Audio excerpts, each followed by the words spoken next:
They were rich, respected, and seemingly at peace in retirement, tucked away in a sprawling home in Santa Fe, New Mexico. To the world, Gene Hackman had gracefully vanished from Hollywood, living out his days in quiet contentment with his wife, Betsy Arakawa. But what no one expected was the silence. Not from a man whose voice had once captivated the world, and certainly not for weeks. The discovery came by accident. Two maintenance workers, arriving for routine service, found a front door ajar. It wasn't just unlocked, it was open. Inside the house, the quiet was too still, the air too heavy. What they found would send shockwaves across the country. Gene Hackman, 95 years old, Betsy Arakawa, just 63, both lying lifeless in separate corners of their home. One near the back door, the other on the floor of a bathroom, surrounded by scattered pills. No warning, no goodbye. No one had heard from them in weeks. And just like that, the Hollywood legend became the center of a growing mystery. For those who knew Gene Hackman, or even just followed his career, the news felt surreal. He had always seemed in control, decisive, grounded, the kind of man who didn't let life slip by. Yet here he was, found lifeless in a quiet room, his cane and sunglasses nearby. The surroundings painted a picture that didn't make sense. A toppled space heater, an open pill bottle, a dead dog in a crate, and still no sign of violence. No note, no explanation. The condition of the bodies only deepened the mystery. Investigators described it as one of the most unsettling scenes they'd encountered, not because of anything outwardly graphic, but because of how time itself seemed to have stopped inside the house. The advanced decomposition suggested that the couple had been gone for far longer than anyone realized. Days, maybe even weeks. And no one noticed. Not the neighbors, not friends, not even close family. The initial theory was simple: carbon monoxide poisoning. It made sense, silent, undetectable, and tragically common in aging homes. But that theory collapsed within days. The New Mexico Gas Company inspected the property and found no issues. Every gas line was intact. The early autopsy reports showed no trace of toxic fumes. This wasn't a simple accident. Even Hackman's daughter, Leslie,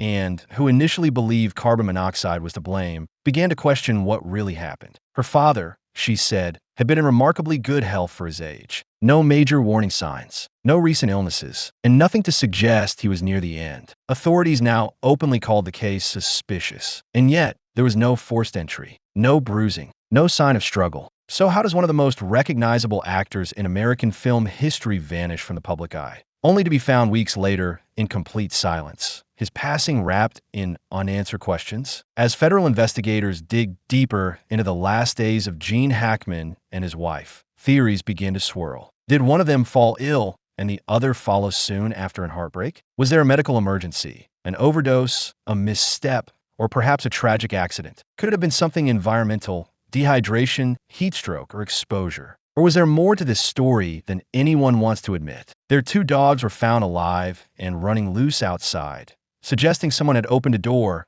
or something had startled the pets into fleeing. But one small dog was found inside a locked crate dead. That detail alone baffled investigators. How had it died and when? Nothing quite added up. And in a case that should have had simple answers, every clue only led to more confusion. But to truly understand what may have happened inside that quiet Santa Fe home, we need to go back to the very beginning, before the silence, before the mystery, back to the life of Gene Hackman and the winding road that brought him from Hollywood royalty to an ending no one saw coming. Gene Hackman wasn't supposed to become an actor. Born in San Bernardino, California, in 1930, his early life was defined by hardship. His father walked out on the family when Gene was just a child. That absence stayed with him for life. He joined the Marines at 16, lying about his age. It was escape, but also discipline. He traveled the world, but acting was always quietly simmering beneath the surface. It wasn't until his 30s that he finally got serious about it. And by then, Hollywood had already rejected him. They said he didn't have the face, the charm, the charisma. But Gene Hackman had something else: authenticity. And once he hit the screen, everything changed. His breakout role came in 1967's Bonnie and Clyde, earning him his first Oscar nomination. But it was just the beginning. Over the next 4 decades, Hackman delivered one powerhouse performance after another. He wasn't a typical leading man. He didn't try to be perfect, and that's why audiences loved him. The French Connection made him a star. The Conversation cemented his place in cinematic history. Unforgiven earned him a second Oscar and reminded the world he could steal every scene, even alongside Clint Eastwood. He played villains anti-heroes, detectives, fathers, and broken men. And yet, he always made them human. But even as his star soared,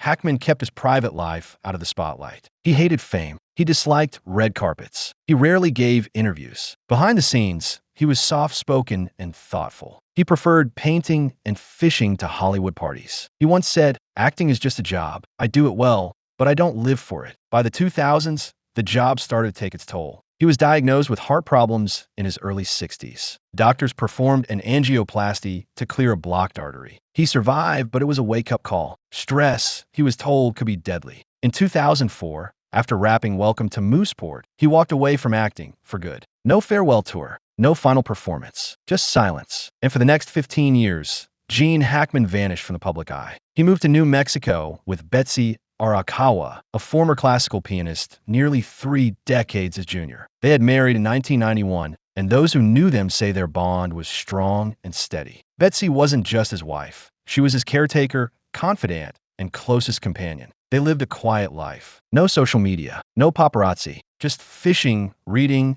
and long drives through the desert. He wrote novels. She ran a small business. And together, they seemed content. That's why their deaths hit so hard. Leslie and Hackman, Gene's daughter from his first marriage, later said, "Betsy took very good care of him. She kept him going. They were happy." And yet, something happened inside that home that no one saw coming. Some believe it was natural. Gene was 95, Betsy 63. Maybe one passed, and the others simply couldn't bear to go on alone. Others point to the pills scattered near Betsy's body. Could she have suffered a sudden medical emergency? Did she take something by accident or with intent? And if Gene found her first, was he already too weak to call for help? Their positioning in separate rooms, him by the back door, her in the bathroom, suggests a sequence, not a shared moment. And the front door, still open. That single detail lingers in investigators' minds. Did someone else come into the home? Or did one of them open it in a moment of distress and forget to close it again? There were no signs of forced entry. No fingerprints. No broken locks. No clear answers. Just 2 lives quietly ending behind closed doors. What happened in their final days remains unclear. But one thing is certain.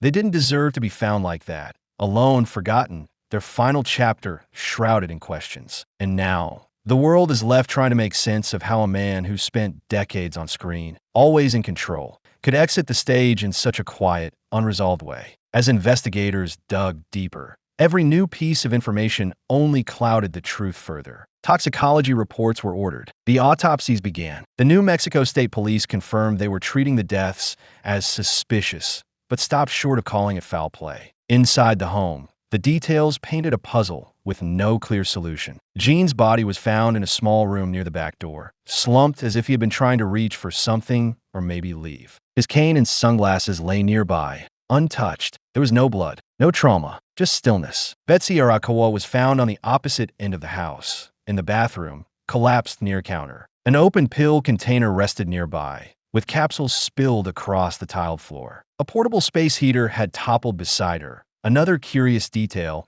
though not enough to explain what happened. Then there was the matter of the pets. 2 of their dogs were still alive, running loose around the property when workers arrived. That suggested the doors had been opened at some point, or that someone had tried to let them out. But one small dog was not so lucky.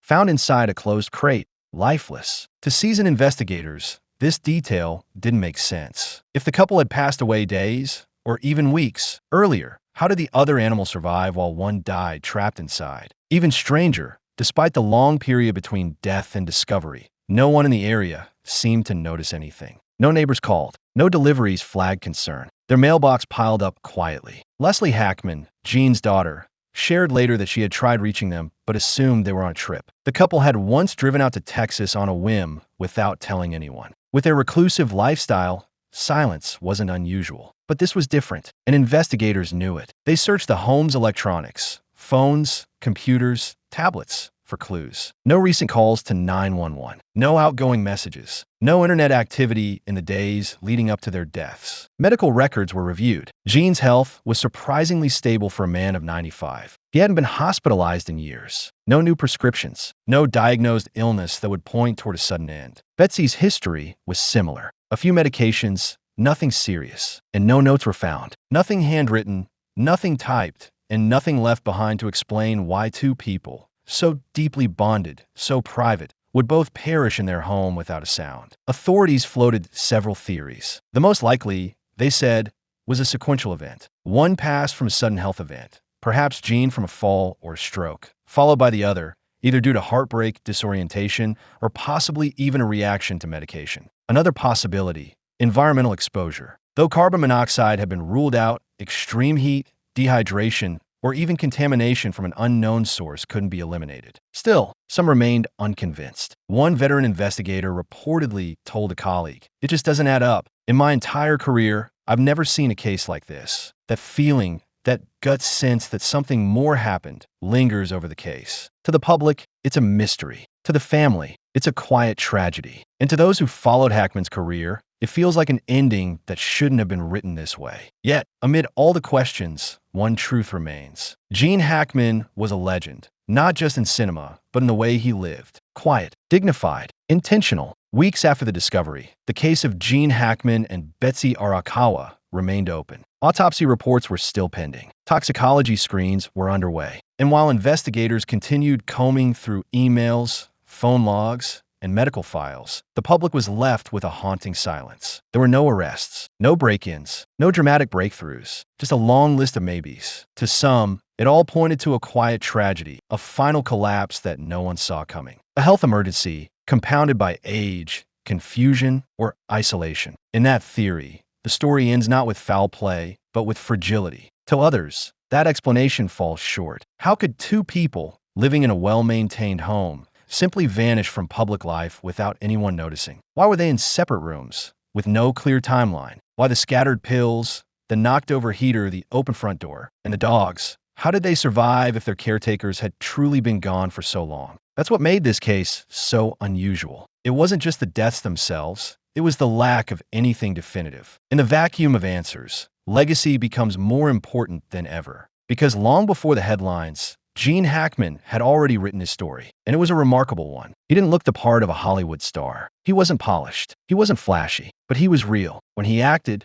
you believed him. When he spoke, it mattered. Across 5 decades, he shaped the modern American film canon. He gave audiences characters who were broken, complicated, and deeply human. And when it was time to walk away, he did it without applause. No press tour, no public farewell, just quiet dignity. Betsy Arakawa, too, chose a life away from fame. A pianist by training, a business owner by trade, and a devoted partner by choice. She stood by Hackman through illness, aging, and isolation. Their bond was real, and according to his family, deeply loving. Leslie Hackman said it best. To the world, he was an icon. But to us, he was just Dad. And to Betsy, he was everything. In their quiet home, surrounded by desert hills and silence, they found a life they didn't need to explain. And maybe that's part of the answer. Maybe some stories don't need headlines. Maybe some goodbyes are meant to happen quietly, in the stillness, away from the cameras. The ultimate cause of death remains unknown. It may stay that way for months or forever. But the meaning of a life isn't measured by its ending. It's measured by what came before. And Gene Hackman's life was full